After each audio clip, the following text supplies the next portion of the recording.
சிறப்பு சிந்தனை வழங்குபவர் நம்முடைய முதுநிலை பேராசிரியர் பழனிசாமி ஐயா அவர்கள் கோவையிலிருந்து. ஞான யோகம் கீதையும் வேதாத்திரியமும் என்ற தலைப்பிலே தொடர் சொற்பொழிவாக நமக்கு இந்த சிந்தனையை கொடுத்து கொண்டிருக்கிறார்கள். ஐயா அவர்களை வாழ்க வளமுடன், வாழ்க வளமுடன், வாழ்க வளமுடன் என்று வாழ்த்தி வரவேற்கின்றேன். வாழ்க வளமுடன். விருதுநகர் மண்டலம் தலைவர் சார்பாகவும் மண்டல அன்பர்கள் சார்பாகவும் இந்த இணையத்தில் இணைந்திருக்கக்கூடிய அனைத்து அன்பர்களின் சார்பாகவும் ஐயா அவர்களை வாழ்க வளமுடன் என்று வாழ்த்தி வணங்கி சிந்தனையை கொடுக்கும்படி கேட்டுக்கொள்கிறேன். வாழ்க வளமுடன் ஐயா. வாழ்க வளமுடன்மா. வாழ்க வளமுடன், வாழ்க வளமுடன் ஐயா. ஆரம்பிக்கலாம் ஐயா நீங்க. வாழ்க வளமுடன். வாழ்க வையகம், வாழ்க வையகம், வாழ்க வளமுடன்.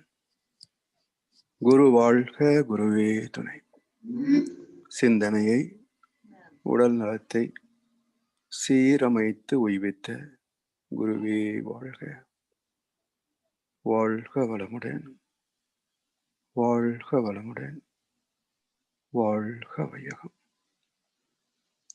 சான்று பெருமக்களே, இந்த இணையதள நிகழ்விலே இணைந்துள்ள உங்கள் அனைவரையும் அருட்தந்தை வேதாத்ரி மகர்ஷி அவர்கள் சார்பாக வாழ்க வளமுடன் என்று வாழ்த்தி வரவேற்பதிலே மகிழ்ச்சியும் நிறைவும் பெறுகின்றோம். சென்ற வாரம் வரைக்கும் ஒரு தொடர் சிந்தனையாக ஞானயோகம் தலைப்பிலே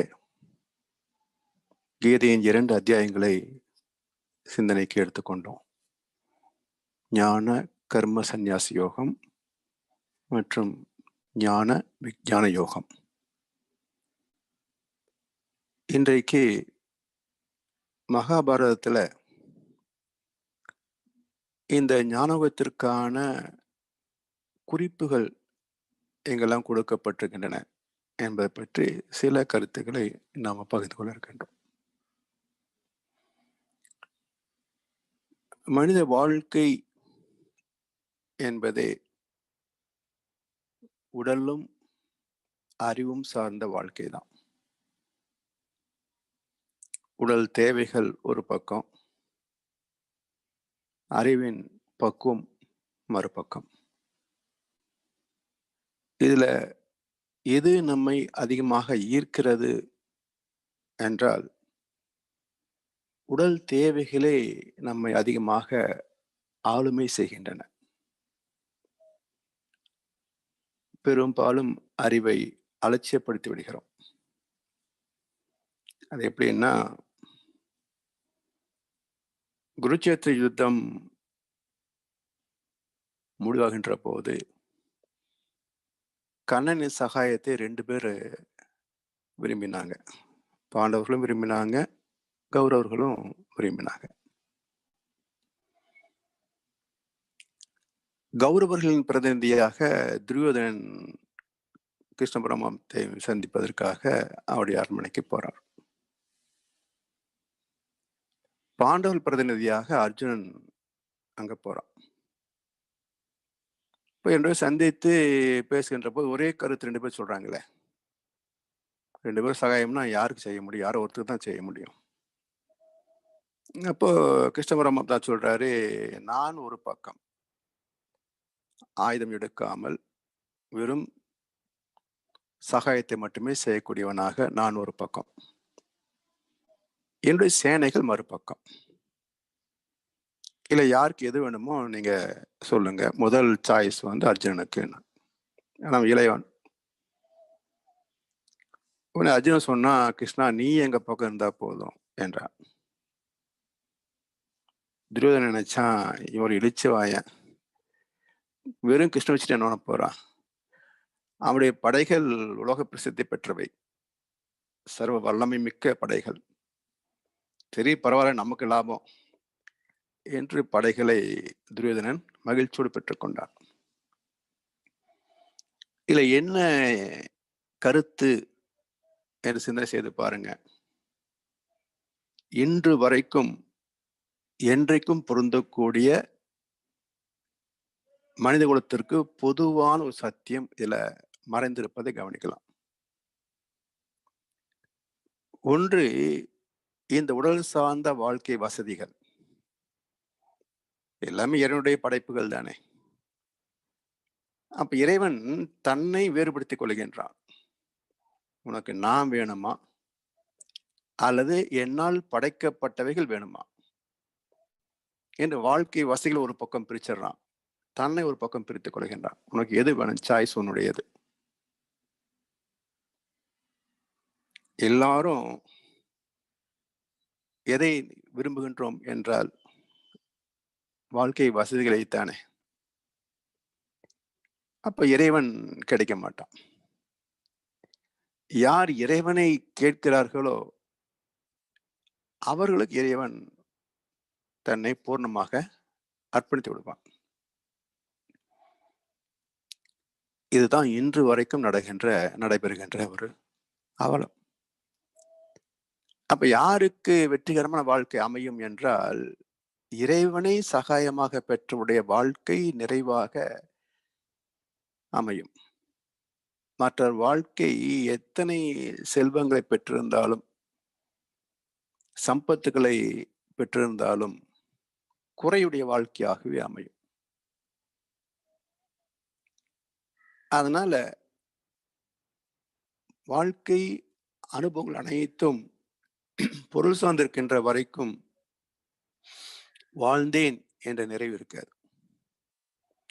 அந்த நிறைவை பெறக்கூடிய இடம் பெறுகின்றவன் யார் என்றால் இறைவன், அறிவு. இப்ப நம்ம கோவில்ல போய் இறைவனை வணங்குவது என்று ஒரு சடங்கு வச்சிருக்கிறோம். 2 கைகளை கூப்பி இறைவனை வணங்குகிறோம். அந்த வணங்குகின்ற முறையை நம்முடைய முன்னோர்கள் ஏன் அமைத்தார்கள்? அது மரியாதைக்குரிய செயலாக நினைக்கிறோம். வணக்கம் செலுத்துவது மரியாதைக்குரிய செயலாக நினைக்கிறோம். ஆனா 2 கைகளை கூப்புகின்ற போது என்ன அமைப்புன்னு பாருங்களேன். வலது கை 5 விரல்கள், இடது கை 5 விரல்கள், இரண்டையும் இணைத்து கை கூப்புகின்றோம். இப்போ இந்த அமைப்பு என்ன தத்துவத்தை உள்ளடக்கம் பெற்றிருக்கிறது அப்படின்னு பார்த்தீங்கன்னா, வலது 5 விரல்கள் ஞானேந்திரியங்கள் 5, இடது கை 5 விரல்கள் கர்மேந்திரியங்கள் 5. இந்த 2 கைகளும் கூப்புகின்ற போது 2 உள்ளங்கைகளுக்கு மத்தியில ஒரு வெற்றிடம் இருக்கும். அந்த வெற்றிடம் என்ன அப்படின்னு கொஞ்சம் அப்படி லேசா ஒரு கண்ணை மட்டும் வச்சு உள்ள பாருங்க, என்ன இருக்குன்னு. இருட்டு இருக்கும். அப்போ இந்த 2 5 புலன்களுக்கு மத்தியில எது மூலமாக இருக்கிறது, உட்பொருளாக இருக்கிறது, உள்ளங்கைகளாக இருக்கிறது என்றால் அந்த தெய்வமே அறிவாக நமக்குள் இருக்கிறது. அப்போ இறைவனை வணங்குகின்ற போது வணங்குகின்ற கைகளை பார்ப்பது பக்தி. அந்த கைகளுக்குள் உள்ளங்கைகளுக்குள் அந்த அருவமாகிய அறிவை, தெய்வத்தை காண்பது ஞானம். எனவே பக்தியும் ஞானமும் ஒரு நாணயத்தின் இரு பக்கங்களை போன்றவை. எப்படின்னா, ஒரு பக்கம் இன்னொரு பக்கத்தை சந்திக்க முடியாது. ஆனா ரெண்டும் சேர்ந்ததுதான் நாணயம், இல்லையா? ஒரு பக்கம் இன்னொரு பக்கத்தை சந்திக்க முடியுமா? இல்ல. ஆனா ரெண்டும் சேர்ந்ததுதான் நாணயம். அதே போல சடங்குகளை மட்டும் பார்க்கின்ற போது ஞானம் கிட்டாது. ஞானம் பெறுகின்ற போது சடங்குகள் தேவையற்றதாகிவிடும். எனவே ஒரு விக்கிரகத்தை வழிபடுவது பக்தி. இதுதான் தெய்வம் என்று ஒரு விக்கிரகத்தை வணங்குவது பக்தி. அந்த விக்கிரகம் அணுக்களால் ஆனது, அணுக்களின் மையம் சுத்த வெளி என்று உள்நோக்கி பார்த்து வணங்குவது ஞானம். இப்ப பக்தியின் ஆழம் ஞானத்தின் துவக்கம். அப்படி இரண்டையும் பெற்றுவிட்டால் வாழ்க்கை எப்படி இருக்கும் என்றால், அஸ்தினாபுரம் என்றார்கள். அதாவது மகிழ்ச்சிகரமான ஒரு நாடு, ஒரு இடம், ஒரு உலகம். எவ்வளவு மகிழ்ச்சி என்றால் வற்றாத இன்பம் நிறைந்த உலகம். இதை பைபிள்ல ஏடன் தோட்டம் என்று சொல்லுவார்கள். அதாவது தி unspoiled part of nature with its own purity and beauty என்று ஏடன் தோட்டத்திற்கு விளக்கம் டிக்ஷனரியில கொடுக்கப்பட்டிருக்கிறது.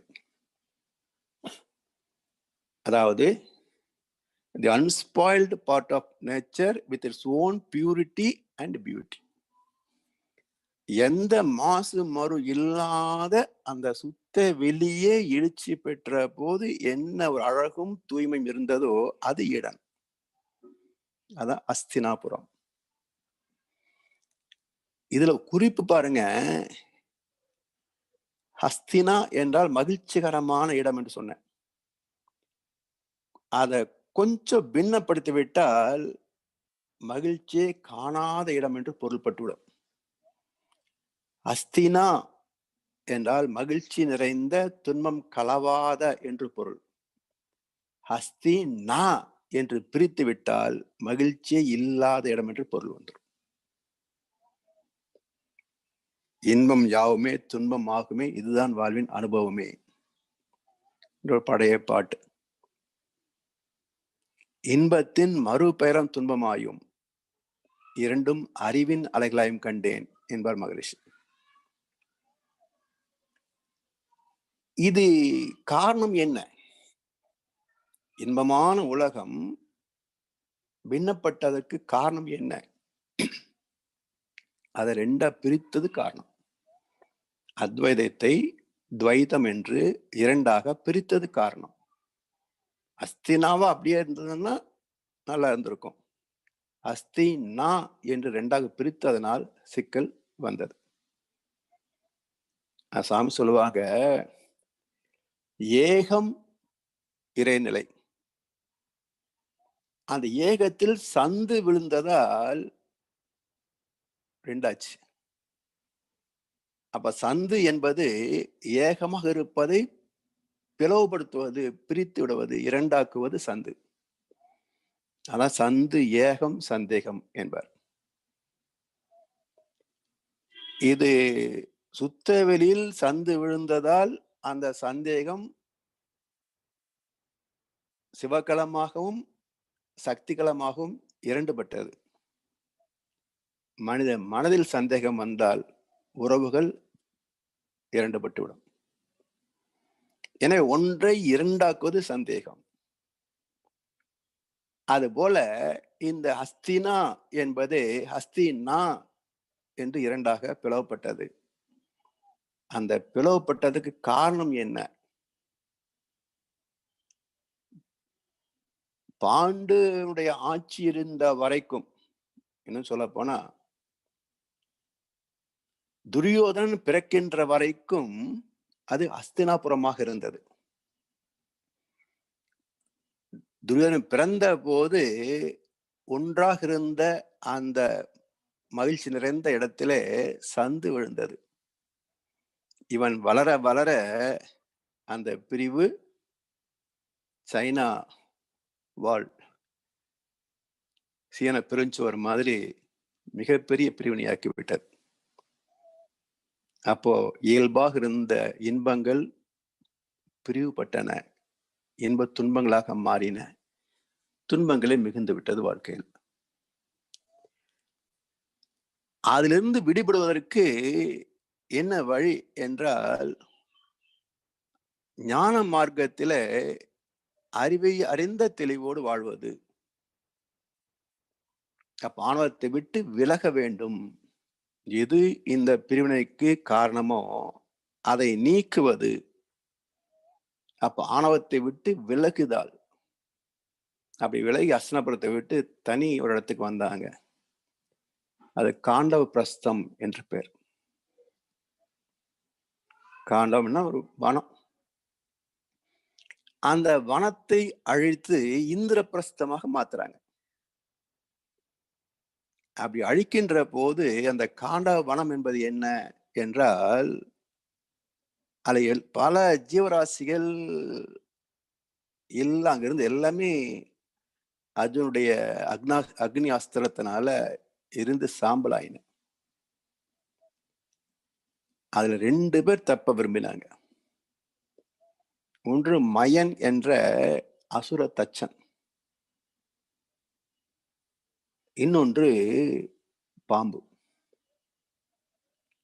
அந்த பாம்பு அங்கிருந்து தப்பித்து கரிடத்திலே அடைக்கலமாகி என்னை அழிக்க முற்பட்டவன் அர்ஜுனன், அவனை அழிக்க நான் உதவுவேன் என்று சொல்லி அவன்கிட்ட போய் நாகஸ்திரமாக அடைக்கலம் பெற்றது. அது என்ன என்றால் குண்டலி சக்தி. இங்கே மயன் யார் என்றால் அசுர தச்சன், அதாவது அசுரர்களுக்கான மாளிகையை கட்டி கொடுப்பதிலே வல்லமை வாய்ந்தவன். சூரன் என்றால் நன்மையை நோக்கி வாழ்பவன், ஆனா கொஞ்சம் தீமையில சிக்கிக்குவான். அவன் தான் கந்த புராணத்தில் கூடிய சூரபத்மன். அசுரன் என்றால் கெட்டதையே செய்து வாழ்பவன். அப்படிப்பட்ட ஒரு தீயவர்களுக்கு இடம் அமைத்து தருபவன் அசுர தச்சன் மாயன், அதாவது மாயை. அந்த மாயை தன்னை அழித்தவர்களை அழிக்கும். தன் இடத்துல யார் வந்து குடிபுகுந்தால் அவங்களை அழித்துவிடும். இப்போ காண்ட பிரஸ்தம் என்ற இந்த ஆத்மாவிலே அந்த மாயை குடிகொண்டிருந்தது, குண்டல் சக்தி என்ற சக்தியும் குடிகொண்டிருந்தது. அதை அழிக்கின்ற போது அந்த மாயை இவங்களை அழிக்கணுன்றதுக்காக நான் உங்களுக்கு அற்புதமான ஒரு மாளிகை கட்டித்தர்றேன். எப்படி இருந்தது மாளிகை அப்படின்னா, நீர் தடாகம் போல் தெரியும். கிரகப்பிரசத்துக்கு வந்த துரியோதனன் இது தடாகமா இருக்கேன்னு சொல்லி ஆடையை கொஞ்சம் தூக்கி பிடிச்சுக்கிட்டு கால் வச்சான். அது தரையாக இருந்தது. அதை பார்த்து திரௌபதி சிரிச்சா. இன்னொரு பக்கம் தரை மாதிரி தெரிஞ்சது. தரை தானே தைரியம் நடந்து போனான். புக்குன்னு தண்ணிக்குள்ள வந்துட்டான். வாசல் போல் தெரியும், போய் முட்டி மோதிக்கிட்டான். செவரு மாதிரி இருந்த இடத்துல வாசல் இருந்தது. அப்ப ஏன் இப்படி எல்லாம் அமைக்கப்பட்டிருக்கிறது என்றால், மாயை என்பது இருப்பதை இல்லாதது போலவும் இல்லாதது இருப்பது போலவும் நமக்கு காட்டுகின்றது. அனித்தியத்தை நித்தியமாகவும் நித்தியத்தை அனித்தியமாகவும் காட்ட வல்லது மாயை. அனித்தியமான உடம்புக்கு எது நிரந்தரம்? இளமையா முதுமையா? எது நிரந்தரம்? ஒவ்வொரு நாளும் மாறிக்கொண்டே இருக்கும். நிரந்தரம் இல்லாதது உடம்பு. ஆத்மாவுக்கு அழிவு உண்டா? அது அனித்தியம், அது நித்தியம், அழிவில்லாதது. அப்போ அழிகின்ற தேகத்திற்குள் அழியாத ஆத்மா குடிக்கொண்டிருக்கிறது. ஆனால் அழியாத வஸ்துவை யாரும் பார்ப்பதே கிடையாது, கவனிப்பதே கிடையாது. அழிகின்ற தேகத்திற்கு எத்தனை வசதிகள், எத்தனை கடைகள், எத்தனை அனுபவ பொருட்கள். அப்போ மெய்ப்பொருளை அலட்சியப்படுத்திவிட்டு பொய்ப்பொருளுக்கே வாழ்ந்து முடிகின்ற அவலம் இந்த மனித வாழ்க்கை. அதான் மாயை. இந்த மாயை விளக்கக்கூடிய குண்டலியும் அங்கேயே தான் இருக்குது. அதே காண்ட பிரஸ்தத்துக்குள்ள மாயையும் இருந்தது, மாயை வெல்லக்கூடிய பாம்பு குண்டலி சக்தியும் இருக்கு. அப்ப மாயை தவிர்த்து விட்டு குண்டலியை கை கொண்டால் ஞானம் பெற்று விடலாம். மாயையை தவிர்த்து விட்டு குண்டலியை கை கொண்டால் ஞானம் பெற்று விடலாம். ஆனா இந்த பாண்டவர்கள் எதுக்கு சிக்கினாங்கன்னா மாயையில் சிக்கினார்கள். அதனால் இந்திரபிரஸ்தம், இந்திரம் என்றால் இந்திரியம் என்றால் புலன் சார்ந்த வாழ்க்கை. கர்மேந்திரியங்களும் ஞானேந்திரியங்களும் இணைந்த புலன் சார்ந்த வாழ்க்கை, அது இந்திரபிரஸ்தம். இந்திரபிரஸ்தத்தில் இருப்பவனுக்கு அறிவு இருக்குமா? இருக்காது. அதனாலதான் எது சரி எது தவறு என்று தெரிந்தாலும் தவறையில சிக்கிக் கொள்ளுவான். விதுரன்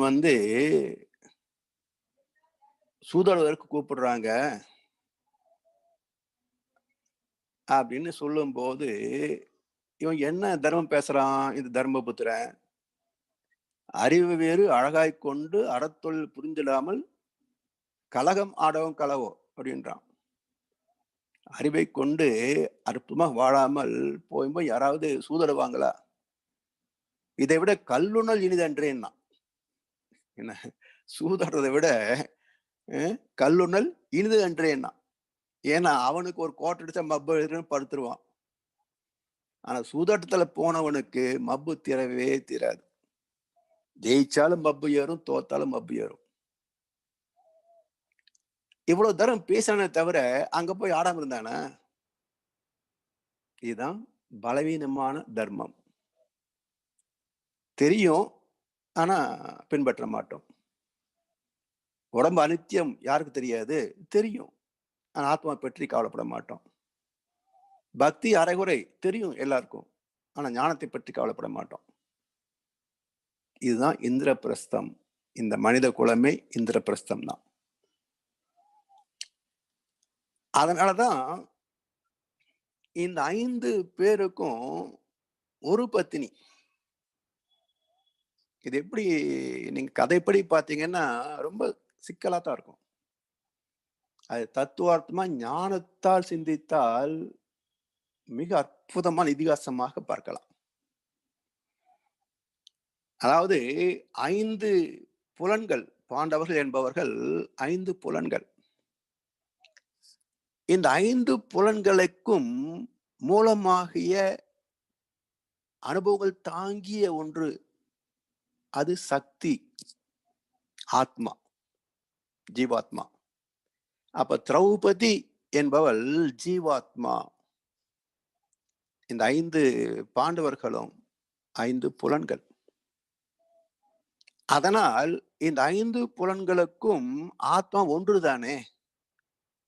அந்த ஆத்மாவிலிருந்து வருகின்ற அலைகள் தானே 5 புலன்கள் மூளை பயன்படுத்தி கொண்டு எண்ணமாக பெற்று செயலாக செய்து இன்பத் துன்பங்களை தூக்கின்றன. எனவே 5வருக்கு பத்தினி என்றால் 5 புலன்களுக்கு மூலமாகிய ஒரு ஆத்மா என்று பொருள்.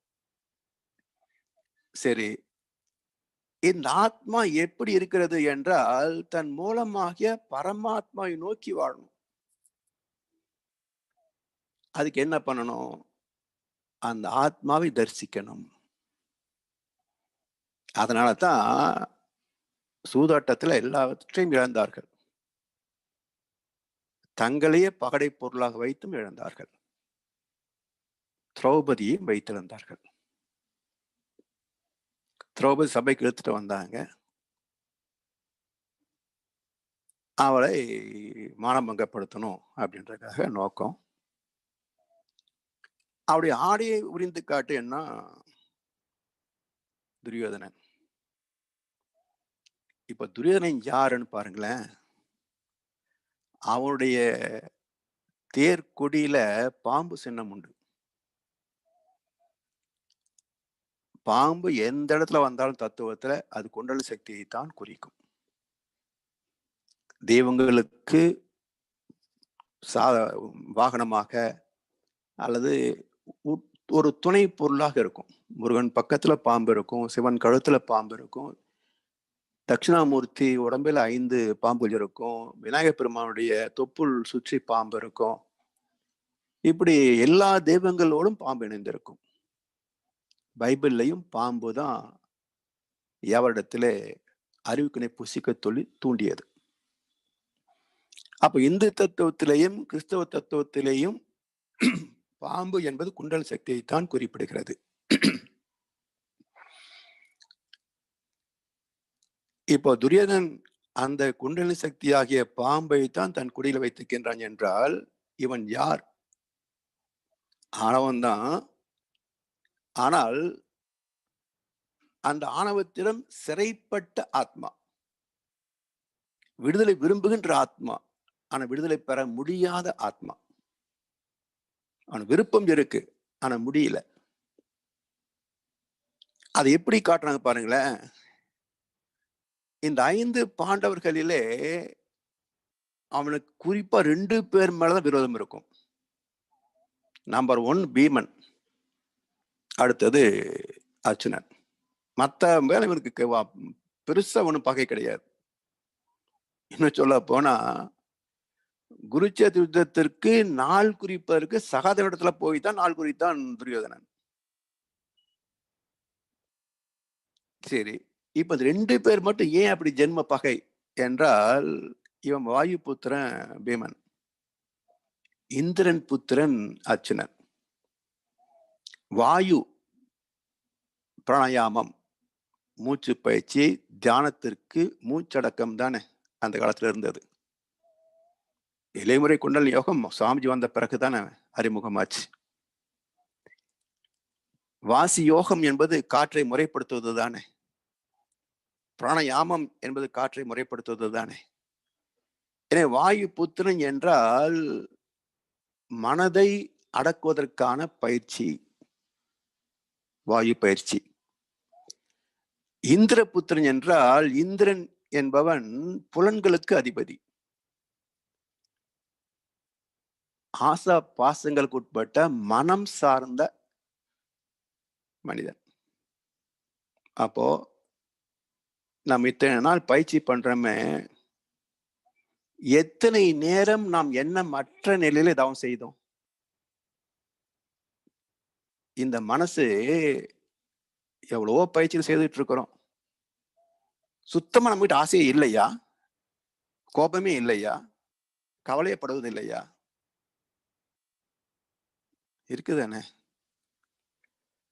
அப்போ நம்மால் வெற்றி கொள்ள முடியாதது நம்ம ஜென்ம சத்ரு யார் என்றால் இந்த புலன் மயக்கங்களும் நமக்கு கைவல்யம் ஆகாத இந்த தவமும்.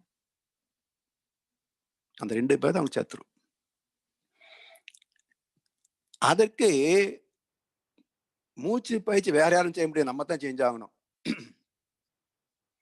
அப்ப தன் பலத்தை கொண்டு பயிற்சியின் மூலமாக தவத்தில மேன்மை பெறலாம். ஆனா மனச நீங்க ஜெயிக்கணும்னு சொன்னா அறிவின் துணை வேண்டும். அறிவு புத்திரன் சூரிய புத்திரன் கர்ணன். ஆனா கர்ணன் சகாயத்தை வைத்துக் கொண்டால் மனதை வெல்லலாம் என்று கண்டான் துரியோதனன். அங்க தேசத்தை விளையாக கொடுத்து கர்ணனை நட்பாக்கி கொண்டான். சான்றுடைய நட்பை என்ன விலை கொடுத்தாவது பெற்றுக்கொள்ள வேண்டும் என்று வலுப்பிறந்தை ஒரு குரலை சொல்லுவார். அப்படி ஒரு தேசத்தையே விலையாக தந்து அறிவை நட்பாக்கி கொண்டவன் துரியோதனன். அதனால் அவன் தன்னை பக்குவப்படுத்திக் கொள்ள விரும்புகின்றான், ஆனா முடியாம தோத்து போறான் நம்ம மாதிரி. அப்படி அவன் தன்னுடைய ஆணவத்தை அழித்து ஆத்மை அறிய வேண்டும் என்று விரும்புகிறான். அப்ப ஆத்மா எப்படி பார்க்க முடியும் என்றால், ஆத்மா சஞ்சித பிராரப்த கர்ம வினைகளால் போர்த்தப்பட்டிருக்கிறது. பந்தம் பற்று பாசம் என்ற மாயையினால் ஆத்மா மூடப்பட்டிருக்கிறது. அப்ப ஆத்மாவை தரிசிக்க வேண்டும் என்றால் பந்தம் பற்று பாசம் என்ற ஆடைகளை களைந்து திறந்த மனதோடு தரிசிக்க வேண்டும். திரௌபதி ஆத்மா. அந்த ஆத்மா பந்தம் பற்று பாசம் என்ற ஆடைகளால் சூழப்பட்டிருக்கிறது. அவற்றை நீக்கினால் மட்டுமே ஆத்மாவை தரிசிக்க முடியும். எனவே அந்த ஆத்மாவை தரிசிப்பதற்காக ஆடைகளை நீக்கு என்று உத்தரவிட்டான் துச்சாதனனுக்கு. அவளை எளிதிலே நீக்க முடியுதா? பந்தத்தை விட்டு விட்டோமா? பாசத்தை விட்டு விட்டோமா? பற்றுகளை நீக்கி விட்டோமா? இல்லையே. மனிதனாக பிறந்தவர்களே எத்தனை பேருக்கு இது சாத்தியம் ஆனது? சோர்ந்தே போகிறோம். பயிற்சி எடுத்தாலும் 20-30 வருஷம் பயிற்சி செய்தாலும் ஞானி ஆயிட்டோமா நம்ம? இன்னும் ஆகலையே. அப்போ இந்த சோர்வு, ஆன்மீக பயிற்சிகளிலே ஏற்படுகின்ற சோர்வின் காரணமாக ஞானத்தை பெற முடியாமல் தவிக்கிறோம். துச்சாதனன் சோர்ந்து விழுந்தான். அப்போ இந்த இன்னொரு காட்சி இருக்க. இந்த ஆடையை அவிழ்க்கின்ற போது திரௌபதி அதை தடுத்து தன் உடல் பலத்தை கொண்டு போராடுகிறாள். இப்ப இதில் இன்னொரு கருத்தையும் இணைக்கிறார் பாருங்க. ஆத்மாவுக்கு எப்பொழுது தெய்வ தரிசனம் கிடைக்கும் என்றால், என் செயல் என்பது யாதொன்றும் இல்லை, இனி உன் செயலை என்று உணரப் பெற்றேன் என்று அனைத்தும் இறைவனிடத்திலே சரணாகதி ஆகின்ற வரைக்கும் பரம தரிசனம் கிடைப்பது இல்லை. அப்போ கைகளை இறுக்கி வைத்து போராடிய வரைக்கும் கிருஷ்ணன் திரௌபதியின் சகாயத்துக்கு வரவில்லை. இனி இறைவா நீயே சரணாகதி என்று 2 கைகளை உயர்த்தி வணங்கிய போது இறைவன் உதவிக்கு வருகின்றான். அப்ப யாருக்கு தெய்வத்துடைய கடாட்சம் கிடைக்கும் என்றால், கோயிலுக்கு போகின்ற எல்லா பக்தர்களுக்கும் இறைவனுடைய கருணை கிடைத்து விடாது. கை நீட்டுகின்ற பக்தர்களுக்கெல்லாம் பிரசாதம் கிடைக்கும். ஆனால் தெய்வத்தின் கருணை யாருக்கு கிடைக்கும் என்றால், யார் தெய்வ நீதியின்படி வாழ்கிறார்களோ, தர்மத்தின்படி வாழ்கிறார்களோ, ஒழுக்கத்தின்படி வாழ்கிறார்களோ, அறத்தின்படி வாழ்கிறார்களோ, அவர்களுக்கு மட்டுமே தெய்வ கடாட்சம் கிடைக்கும், தெய்வத்தின் திருவருள் கிடைக்கும். அந்த சத்தியத்தை எடுத்து காட்டியது திரௌபதி கதாபாத்திரம். சரி, இப்ப துரியோதனன் பக்கம் வாங்க. துச்சாதனன் சோர்ந்து விட்டான். இப்போ அறிவு குமாரன் அல்லவா கர்ணன், அவன் சொல்றான், இப்படியே உரிச்சுக்கிட்டு இருந்தா எந்த ஜென்மத்தை உரிக்க முடியாது துச்சாதனா, அவள் ஆடையை களைய முடியவில்லை என்றால் அவளை தூக்கி துரியோதனன் தொடையில வையினான். அற்புதமான கருத்து.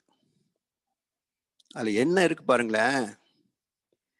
நீ பந்தம் பற்று பாசத்தை நீக்கிய பிறகு நான் ஆன்மீக பயிற்சியை மேற்கொள்வேன் என்றால் எந்த ஜென்மத்திலும் முடியாது. எப்படி? ஒரு ஒட்டடை இருக்கு, அது சுத்தப்படுத்தணும். அதை எடுத்து கையில தொடச்சிங்கன்னா கையில ஒட்டிக்கும். இப்ப கையை சுத்தப்படுத்தணுமே, கை இப்படியே தேய்ச்சிட்டே இருங்களேன், அது எந்த கட்டத்திலும் நீங்க உதறியும் கீழே விழாது, தேய்ச்சிக்கிட்டே இருந்தாலும் அது பசையற்று கீழே விழுந்துடாது. அப்ப அந்த நூலான் படையை எப்படி தூக்கி போடுவது அப்படின்னா, ஒரு துணியை எடுத்து கையை தொடச்சு தூக்கி போட்டீங்கன்னா போயிடுச்சு வெளியே. அது போல பந்தம் பற்று பாசங்களோடு தொடர்பு உள்ள வரைக்கும் அது நம்ம விட்டு நீங்காது. அதுக்கு என்ன பண்ணணும்? அது ஒரு பக்கம் இருக்கட்டும். சாமிஜி அதைத்தான் சொல்றாங்க, அது ஒரு பக்கம் இருக்கட்டும், எல்லா தீயபைகளும் இருக்கட்டும், பயிற்சி பண்ணுங்க. மனதை ஆக்னி தீட்சை எடுத்து உயிர் மீது மனதை வைக்க தொடங்கிவிட்டால் மன வேகம் குறைய குறைய அந்த அமைதி நிலையிலே மனம் நிலைக்க நிலைக்க நிலைக்க இந்த பந்தம் பற்று பாசம் குணங்கள் எல்லாம் தானாக விலகி போயிடும். அது அறிவின் தரிசனம். எனவே கர்ணன் சொன்னா, நீ ஆத்மா அறிய வேண்டும் என்றால் துரியோதனா, இப்படி பற்றுகளை நீக்குகிறேன் பற்றுகளை நீக்கிறேன் உரிச்சுக்கிட்டே இருந்தேன்னா உரிச்சுக்கிட்டே தான் இருக்கணும், வந்துகிட்டே தான் இருக்கும். அது எந்த காலத்துல நின்று போகாது. மனதை எடுத்து இடுப்பிலே வை. தொடைங்கிறது வெளிப்புறம். மனதை எடுத்து மூலாதாரத்துல வை. ஆத்மாவை எடுத்து மூலாதாரத்துல வை. திரௌபதி எடுத்து தொடை மேல வை. இங்க தொடை என்பது மூலாதாரத்தை குறிக்கும். அப்ப மூலாதாரத்திலே மனதை வைக்கின்ற போது மனம் தானாக ஒடுங்க ஒடுங்க ஆத்ம தரிசனத்தை பெற்று விடலாம், ஆணவத்தை நீக்கிவிடலாம் என்று அறிவின் குமாரனான சூரியகுமாரனான கர்ணன் துரியோதனுக்கு வழி சொல்லிக் கொடுத்தான். எப்படி ஆத்மாவை தரிசிப்பது என்ற வழியை சொல்லிக் கொடுத்தான். சரி, இதுக்கு அடுத்து என்ன முடிஞ்சது? வனவாசம் போயாச்சு. இப்ப வனவாசம் யாருக்குன்னா துரியோதனுக்கு வனவாசம் இல்லை. இவன் வழி சொல்லி கொடுத்தான். அவன் ஜெயிச்சான தோத்தான்றது பிறகு வச்சுக்கங்க. புலன் வழி வாழ்க்கை வாழ்வுனுக்கெல்லாம் ஒரு வனவாசம் அவசியம். ராமாயணத்துல 14 ஆண்டுகள், பாரதத்துல 12+1 12 ஆண்டு வனவாசம், ஓராண்டு அஞ்ஞான வாசம். இப்ப வனவாசம் எதை குறிப்பிடுகிறது என்றால் வானப்பிரஸ்தம், கிரகஸ்தம், பிரம்மச்சரியம், கிரகஸ்தம், வானப்பிரஸ்தம், சந்நியாசம் என்று மனித வாழ்க்கையை 4 நிலைகளாக பிரித்தார்கள். அதை கண்ணதாசன் அழகா சொல்வார். 10 திங்கள் சிறையில் இருந்தேன், பள்ளிக்கூட அறையில் இருந்தேன், எத்தனையோ சிறைகளை நான் பார்த்து விட்டேன், போடா போ அப்படிம்பார். கருவறை, கல்வியறை, கலவியறை, கடையறை, கல்லறை. 5வது கல்லறை. அதுக்கு முன்னாடி 4 தானே. கருவறை, கல்வியறை, கலவியறை, கடையறை. கருவறை உள்ள இருந்தோம், கல்வியறை பிரம்மச்சரியம் படிக்கிறோம், கலவியறை பெட்ரூம் இல்லறம், கடையறை வானப்பிரஸ்தம். அப்போ மனிதன் வாழ்க்கை முடிவதற்குள் தன்னுள் இருக்கின்ற ஆத்மாவை பற்றிய அனுபவங்களை ஆராய்ந்து பார்ப்பது அகத்தாய்வு. வனவாசம் என்பது அகத்தாய்வு. நம்முடைய ஆத்மாவில் உள்ள சஞ்சித பிரார்த்த கர்ம வினைகளை ஆராய்ந்து பார்க்கின்ற வழிவகை வனவாசம். வனம் என்றால் திக்கு தெரியாத காடு. அதாவது ஈடன், கார்டன், ஃபாரஸ்ட், ஜங்கிள், இப்படி சில வகைகள் பேசும். ஈடன் ஏற்கனவே விளக்கம் சொன்னேன். கார்டன் என்பது மனிதன் உருவாக்குகின்ற செயற்கை தோட்டம். ஃபாரஸ்ட் அது மனிதன் போய் வரக்கூடிய, இந்த பக்கம் போனா இப்படி போகலாம் என்று திசை தெரிந்த இடம் காடு. ஜங்கிள், வனம் என்பது திக்கு தெரியாத காடு. அப்போ ஏன் இந்த ஆத்மாவை அந்த வனத்துக்கு ஒப்பிட்டார்கள் என்றால், இங்கே அடுத்த சனம் என்ன நடக்கும் நமக்கு தெரியாது. வண்டி எடுத்து போகும்போது இன்னைக்கு போய் முட்டி போது சாக போறேன்னு நினைச்சா வண்டி எடுக்கிறான். போயிட்டு பத்திரமா திரும்பி வருவோம் நம்பித்தான் எல்லாரும் வண்டி எடுக்கிறோம்.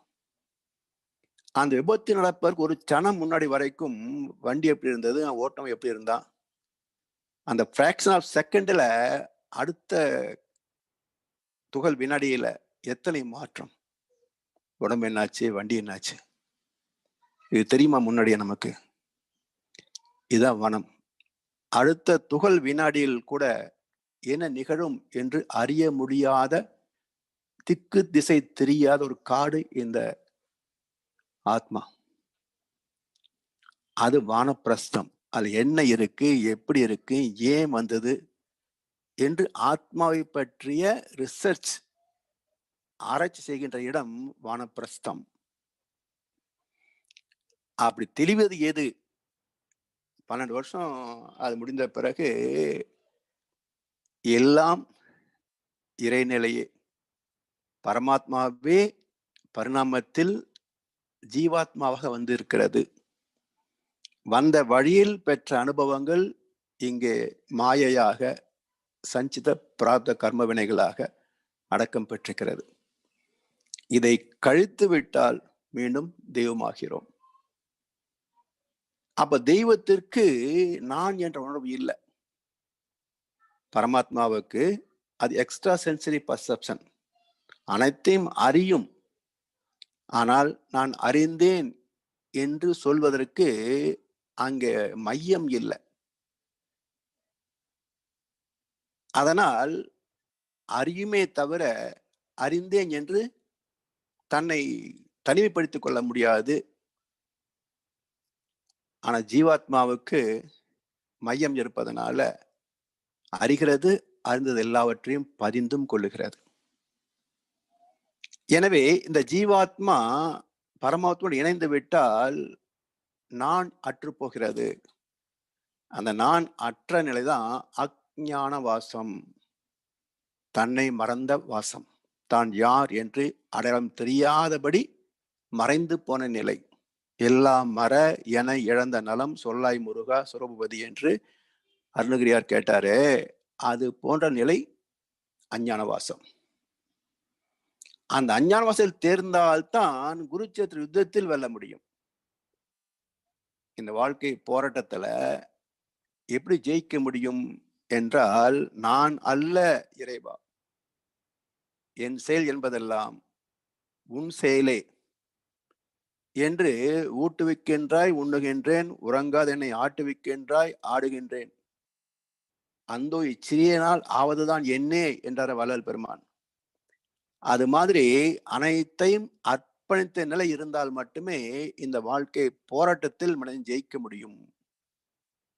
குரு என்றால் அறிவு, சேத்திரம் என்றால் இயக்க களம்.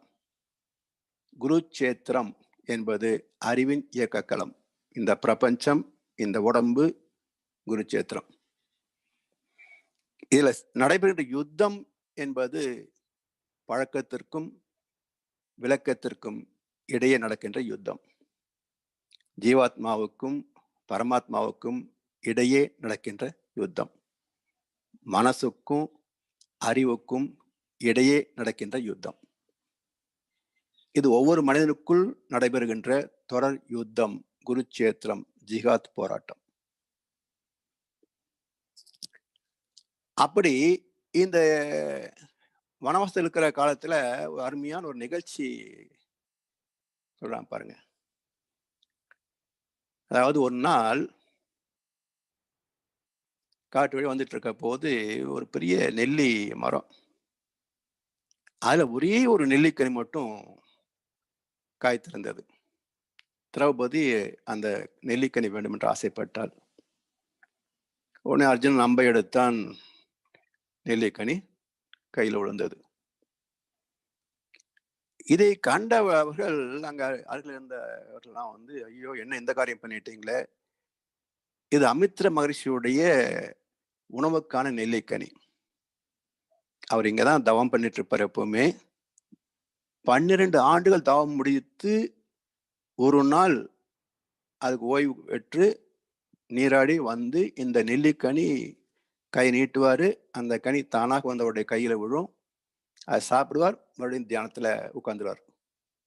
மறுபடியும் 12 ஆண்டுகள் பிறகுதான் கண் விழிப்பார். இந்த மரத்தில் அந்த நெல்லிக்கனி ஒன்றுதான் காய்க்கும். 12 வருஷத்துக்கு ஒரு காய் தான் காய்க்கும்.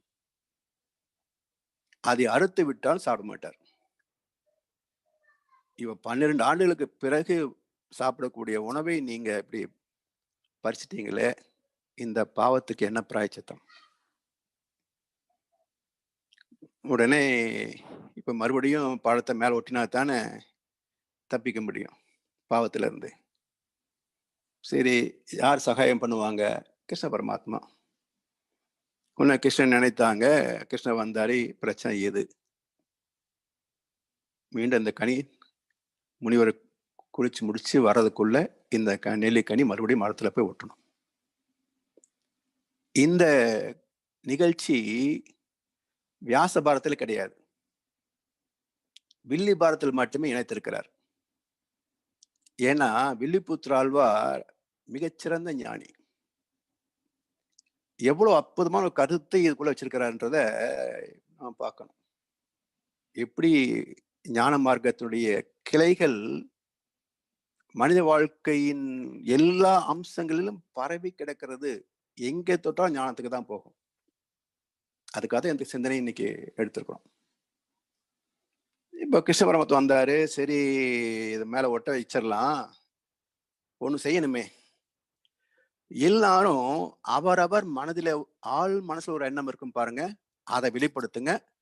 இந்த கனி மீண்டும் போய் அந்த கிளையில பொருந்திவிடும் அப்படின்னார்.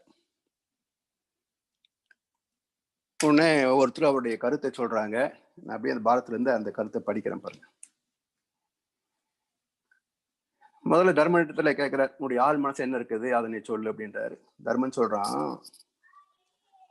அறநெறிகள், சத்தியம், பொறுமை, உலகத்துல இவை ஜெயிக்கணும். பாவம், பொய், கோபம் இவையெல்லாம் அழியணும். அசுரர் குலம் அழிந்து தர்மம் தழைக்கணும். இதுதான் கிருஷ்ணா என் மனசு எப்பவும் இருக்கிற எண்ணம் அப்படின்னா.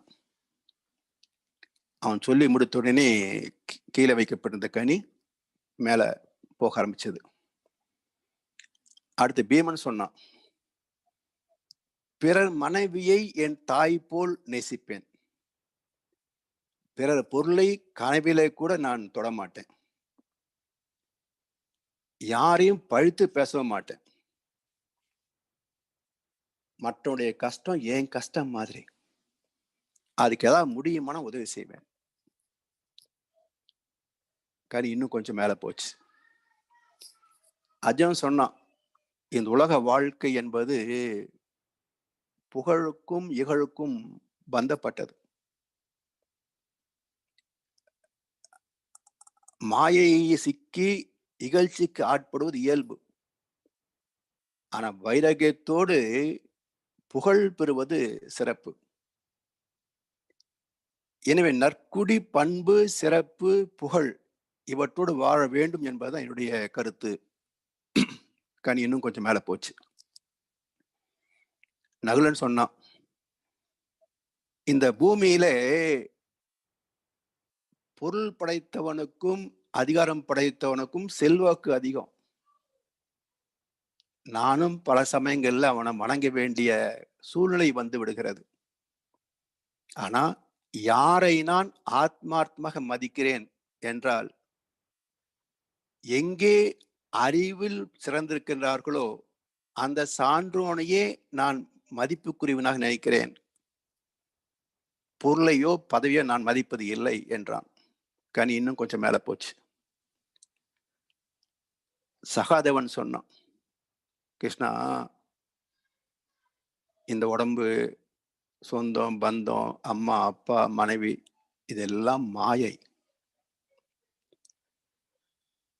சத்தியமே எனது தாய், அறிவு என் தந்தை, தர்மம் என்னுடைய சகோதரன், கருணை என்னுடைய நண்பன், சாந்தம் என் மனைவி, பொறுமை எனது குழந்தை என்றான்.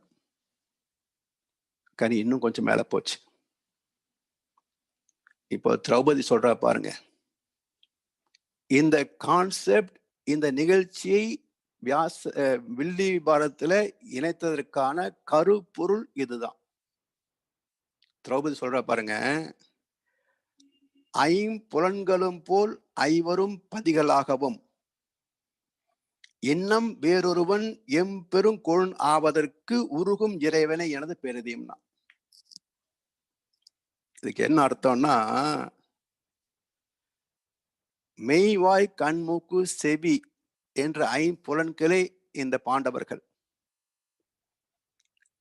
சுவை, ஒளி, ஊறு, ஓசை, நாற்றம் என்னும் 5 விஷயங்கள் போல இன்பத்தை அளிக்கக்கூடிய பாண்டவர்கள் ஐவரும் என் கணவராக அமைந்திருந்தாலும் கூட, இன்னும் வேறொருவன் என் சிறந்த கணவனாக இருக்க வேண்டுமே என்று என் மனம் ஆசை மிகுதியால் உருகுகின்றதுங்கிறான்.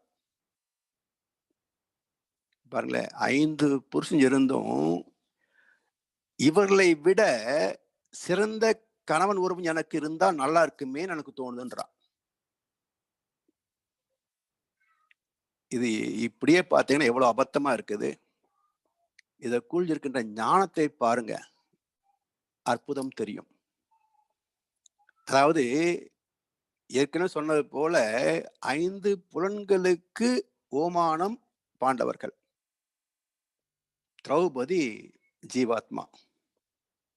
இந்த திரௌபதிக்கு எப்போ நிறைவு பெறும்? இந்த ஜீவாத்மாவுக்கு எப்பொழுது வாழ்ந்தேன் என்ற நிறைவு கிடைக்கும் என்றால், அந்த மூலப்பொருளாகிய அறிவை அறிந்துவிட்டால் நிறைவு பெற்றுவிடும். அறிவாகிய தெய்வத்தை அறிந்துவிட்டால் நிறைவு பெற்றுவிடும். அப்ப அந்த அறிவாகிய தெய்வத்தை எப்படி அறிவது? அதான் ஜீவ பிரம்ம ஐக்கிய முக்தி. அல்லது கடைசி வார்த்தை பாருங்க, இறைவனே எனது பேரிதியம் எப்படி முடிக்கிறார். இறைவனே எனது பேரிதியம். அப்ப ஜீவாத்மாவுக்கு மூலப்பொருள் பரமாத்மா. அந்த பரமாத்மாவை நோக்கியே என் மனம் இருக்கிறது. அந்த ஜீவ பிரம்ம ஐக்கிய முக்தியை நாடி நான் இந்த உடலில் வாழ்ந்து கொண்டிருக்கின்றேன் என்று சொன்ன உடனே கனி மரத்துல போட்டிக்குச்சு. இந்த கருத்தை பைபிள்ல இதே போன்ற சிறப்பான ஒரு வசனங்கள் இருக்குங்க. இயேசு பிரான் சமாரிய நாட்டுக்கு போறார். அங்க ஊர் எல்லையில ஒரு கிணற்றுல ஒரு பெண் தண்ணி மூண்டுட்டு இருக்காங்க. இயேசு பிரான் இடத்துல போய் எனக்கு தாகத்துக்கு தண்ணி கொடு என்று கேட்கிறார். அந்த பெண் சொல்கிறாள், சமாரிய பெண்ணாகிய என்னிடம் யூதனாகிய நீ எப்படி தண்ணீர் கேட்கலாம் அப்படின்னு கேட்கிறார். இயேசு சொல்றாரு, உன்னிடத்துல தாகத்திற்கு தா என்று கேட்பவர் இன்னார் என்பதையும் நான் கேட்கின்ற நீர் என்ன என்பதை நீ அறியவில்லை. நீ கொடுக்கின்ற நீர் சிறிது நேரத்திற்கு மட்டுமே தாகம் தீர்க்கும். ஆனால் நான் கொடுக்கின்ற ஜீவ நீரை பருகியவன் ஒரு நாளும் தாகம் அடையான். நான் கொடுக்கின்ற ஜீவ அப்பத்தை புசித்தவன் ஒரு நாளும் பசி அடையான் அப்படின்றார். உடனே அந்த பெண் சொல்றா, தொலை தூரத்திலிருந்து தினமும் வந்து நான் அந்த கிணற்றிலே நீர் மொண்டு போகிறேன். இந்த துன்பத்தை நீக்குவதற்கு உம்முடைய ஜீவ நீரை தாரும். இனி மேற்கொண்டு நான் தாகம் அடையாதபடிக்கு உம்முடைய ஜீவ நீரை தாரும் என்று கேட்கிறார். இயேசு சொல்றாரு, நீ போய் உன் புருஷனை கூட்டி வா. அந்த பெண் சொல்றா, எனக்கு புருஷன் இல்லை. நல்லா கவனிங்க, நீ போய் உன் புருஷனை கூட்டி வா என்கிறார் இயேசு. அந்த பெண் சொல்கிறாள், எனக்கு புருஷன் இல்லை. அடுத்து இயேசு சொல்றாரு, உனக்கு ஏற்கனவே 5 புருஷர்கள் இருந்தார்கள். உனக்கு ஏற்கனவே 5 புருஷர்கள் இருந்தார்கள். இப்பொழுது இருப்பவனும் உனக்கு புருஷன் அல்ல. இதை நீ உள்ளபடி சொன்னாய். எத்தனை பேர் பைபிள் படிச்சிருக்கலாங்க? இந்த வசனத்திற்கு பொருள் என்னன்னு கேட்டு பாருங்க. மிக நுட்பமான வசனம். எப்படி இங்க வில்லு பாரதத்துல சொல்லப்பட்டிருக்கிறதோ டிட்டோ இந்த கருத்தை அப்படியே இங்க எடுத்திருக்கிறாங்க. அதுக்கு என்ன பொருள் பாருங்களேன். அந்த பெண் எனக்கு புருஷன் இல்லைன்றான். இந்த புருஷ என்ற வார்த்தைக்கு பொருள் அறிவு என்று அர்த்தம். சைவ சித்தாந்தத்துல சிவபெருமானுக்கு 6 பண்புகள் சொல்லப்படும். அதுல ஒரு பண்பு தத் புருஷம் என்பது. தத் என்பது சிவம், இறைநிலை. புருஷ என்பது அறிவு. அப்ப சிவம் என்ற பரம்பொருள் அறிவாகவும் இருக்கிறது. அதைத்தான் மகர்ஷி அறிவே தெய்வம் என்கிறார். அந்த அறிவே இந்த பிரபஞ்சமாக மாறியது என்பதனால் புருஷ பிரகிருதி என்று 2 வார்த்தைகள் சொல்லப்படும். பிரகிருதி என்றால் பிரபஞ்சம், புருஷ என்றால் தெய்வம், அறிவு. இப்போ இங்க புருஷன் இல்லை அப்படின்றாங்க அந்த அம்மா. இப்போ இயேசு எப்படி தெளிவுபடுத்துற பாருங்களேன். உனக்கு ஏற்கனவே 5 புருஷர்கள் இருந்தார்கள். மெய், வாய், கண், மூக்கு, செவி என்ற 5 அறிவு உன்னிடத்துல இருந்தது. இப்போ 6வது அறிவாக மனித பிறப்பிலே பகுத்தறிவு என்ற இன்னொரு புருஷன் வந்துட்டான். விலங்குகள் வரைக்கும் 5 அறிவு இருந்தது. மனிதனாக வந்த பிறகு பகுத்தறிவு என்ற 6வது அறிவும் வந்தது. ஆனா இந்த 6வது அறிவு அந்த அறிவுக்கு சார்ந்த சிறப்புடை செயலை செய்கிறதா? செய்யல.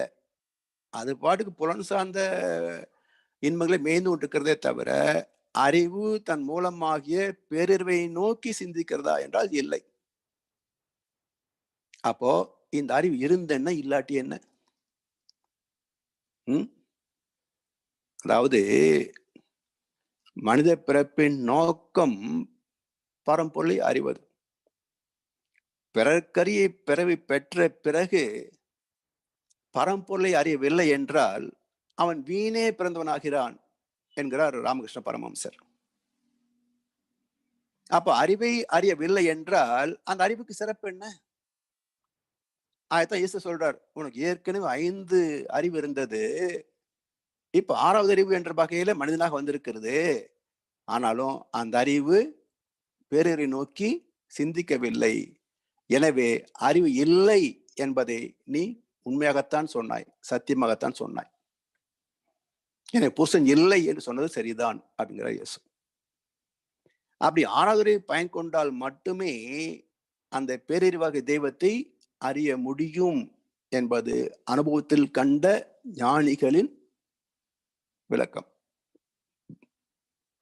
அதை நோக்கி பயணிப்பதுதான் வாழ்க்கையின் நோக்கம் என்பதனால்தான் பக்தி, ஞானம், முக்தி என்று 3 நிலைகளிலே மகர்ஷி அதை விளக்கி சொல்றாங்க. அப்ப அறிவு இயல்பில் அது உடல் சார்ந்துதான் செயல்படும். ஆனா போக வேண்டிய இடம் என்ன என்றால் நிறைவான வாழ்க்கை. வாழ்ந்தேன் என்ற நிறைவு இருக்கணும். அது இல்லாதனால் குறைபாடு என்னன்னு பாருங்களேன். இன்றைக்கு உலகத்தில் இருக்கின்ற அத்தனை குறைபாடுகளுக்கும் ஒரே காரணம், எத்தனை கோடி சொத்து வச்சிருக்கிறாங்க. மக்களுக்கு நல்லது செய்ய வேண்டிய இடத்துல உள்ளவர்கள் எத்தனை கோடிக்கணக்கான கோடிகள் சொத்து சேர்த்தாச்சு. சரி, இந்த சனம் ஞானம் வந்து போதுமடா, நான் என்ன சாகும்போது எல்லாம் எடுத்துதான் போக போறேன், இனிமேல் ஒரு பைசா நான் லஞ்சம் வாங்க மாட்டேன், ஊழல் செய்ய மாட்டேன், இந்த நாட்டின் வருமானம் முழுவதும் நாட்டு மக்களுக்காகவே செய்வேன் என்ற ஞானம் அரசுக்கு வந்துவிட்டால் இந்த நாடு சொர்க்கமாக மாறுவதற்கு எவ்வளவு நாள் ஆகும் நினைக்கிறீங்க? அப்போ மக்கள் சந்திக்கின்ற அத்தனை துன்பங்களுக்கும் இந்த பணத்தின் மேல இருக்கின்ற பக்தி தானே காரணமா இருக்குது. இந்த பணத்து மேல மட்டும் பக்தி கொஞ்சம் தர்மத்துக்கு வந்துருச்சுன்னு வச்சுக்கீங்களேன், எல்லாருமே நல்லா இருக்கலாமே. எனவே இந்த உலகத்தின் துன்பங்கள் அனைத்திற்கும் காரணம் என்ன பாருங்களேன். The remedy for all problems is enlightenment. அறிவின் தெளிவே அனைத்து சிக்கல்களுக்கும் தீர்வு. அந்த அறிவு தெளிவு பெறாத வரைக்கும் எந்த சிக்கலுக்கும் தீர்வு வரவே வராது என்பது சரித்திரம் கண்ட சாட்சி. இதுவரைக்கும் எந்த வாழ்க்கையை வாழ வேண்டுமோ அதை யாரும் வாழவில்லை. பெரிய பெரிய கோடீஸ்வரர் முதல் கொண்டு சொல்றேன், எந்த நிறைவை பெற வேண்டுமோ அதை யாரும் பெறவில்லை. அப்படி பெற்றவர்கள் யார் என்றால் நாடோடிகள் தான். கோமணம் கட்டிட்டு ஒருசு விட்டுட்டு போனாங்களே, அவங்க தான் எல்லாத்தையும் கண்டாங்க. எனவே உடல் திருப்தி, மன திருப்தி, பொருள் திருப்தி, ஆத்ம திருப்தி என்ற வகையிலே ஒரு நிறைந்த வாழ்க்கை வாழ்ந்தவர்கள் ஞானிகள் மட்டுமே, சித்தர்கள் மட்டுமே. வேற எந்த ஜமீன்தாரும் கிடையாது, எந்த சாம்ராட்டும் கிடையாது. இந்த உண்மையை புரிந்து கொண்டால்தான் நமக்கு பொருள் மீது உள்ள பைத்தியம் கொஞ்சம் தெளியும். அதாவது ஔஷதம்னு ஒரு சேனல் இருக்குங்க யூடியூப்ல. இப்போ சமீபத்தில் அதான் கேட்டுட்டு இருக்கேன். பட்டினத்தாருடைய ஞான புலம்பல். மிக அற்புதமான குரல், நல்ல இசை, கேட்க கேட்க தெவிட்டாத பாடல். பல சித்தருடைய பாடல்களும் மிக அருமையா பாடியிருக்கிறாங்க ஔஷதம் சேனல்ல. அதெல்லாம் கேட்கிற போது நமக்கு வாழ்க்கையில ஒரு நிறைவை நோக்கி பயணிக்கிறோம். போதும், வயசாச்சு, எல்லா கடமையும் முடிஞ்சாச்சு, இனி என்ன பண்ண போறோம் என்று வாழ்க்கை ஒரு சரணாகதியாக கொண்டு வரக்கூடிய வகையில ஒரு தெளிவு பிறக்கிறத பார்க்கிறோம். இந்த விளக்கங்கள் கொண்டுதான் இப்ப பக்தியே தொடங்குகிறேன் நான். நாம சொல்ற ஞான மார்க்கம் சும்மா பேச்சுக்கு. சாமி கொடுத்த அத்தனை விளக்கங்களை பெற்ற பிறகுதான் பக்தியின் பெருமையை புரிய ஆரம்பிக்குது. மறுபடியும் பக்தியை தொட்டு இங்கிருந்து ஞானத்துக்கு போகணும். அப்படி 24 மணி நேரத்தை பொருளிலே, புகழிலே, செல்வாக்கிலே, புலன் இன்பங்களிலே சிக்க விடாமல் நம்மை காக்கின்ற அறம் பக்தி மார்க்கம். அந்த சடங்குன்னா நீங்க நினைக்கிற சடங்குகள் அல்ல, அந்த கருத்துக்களை ஞானத்தோடு சிந்தனை செய்து அந்த நேரத்தை பயன்படுத்திக்கணும். நான் ஞானத்தை மட்டுமே பின்பற்றுவேன் சொல்லி எவ்வளவு நேரம் உட்கார்ந்து தவம் பண்ணிட்டு இருப்பீங்க? 20 மணி நேரம் தவம் பண்ண முடியுமா? ரீல்ல ஓட்ட முடியும். அப்ப மனதை எளிதில் வசப்படுத்தக்கூடியது என்ன என்றால் அந்த தெய்வத்தை சார்ந்த செயல்பாடுகள். அப்போ நல்லவற்றை கேட்பது, நல்லவற்றை சிந்திப்பது, நல்லவற்றை படிப்பது, நல்லவற்றை பேசுவது என்று நம்முடைய வாழ்க்கையை திருத்தி அமைத்துக் கொள்கின்ற போது இந்த பக்தியில் திளைத்து ஞானத்தை பயணிக்கிறோம். முக்தி வந்தா வரும், வரலன்னு வராது சொல்ல முடியாது. அதுக்கெல்லாம் பூர்வ கர்ம பலன் துணை செய்யணும். அந்த வகையிலே மனித வாழ்க்கை என்பது ஞானத்தை நோக்கிய பிறப்பு என்ற பெருமதிப்பை புரிந்து பயன் கொள்ள வேண்டும் என்ற தெளிவோடு இந்த ஞான யோகம் என்ற சிந்தனையை நிறைவு செய்கின்றோம். அடுத்த வாரம் வேறு தலைப்பில் சிந்திக்க இருக்கின்றோம். வாழ்க வளமுடன், வாழ்க வளமுடன், வாழ்க வையகம்.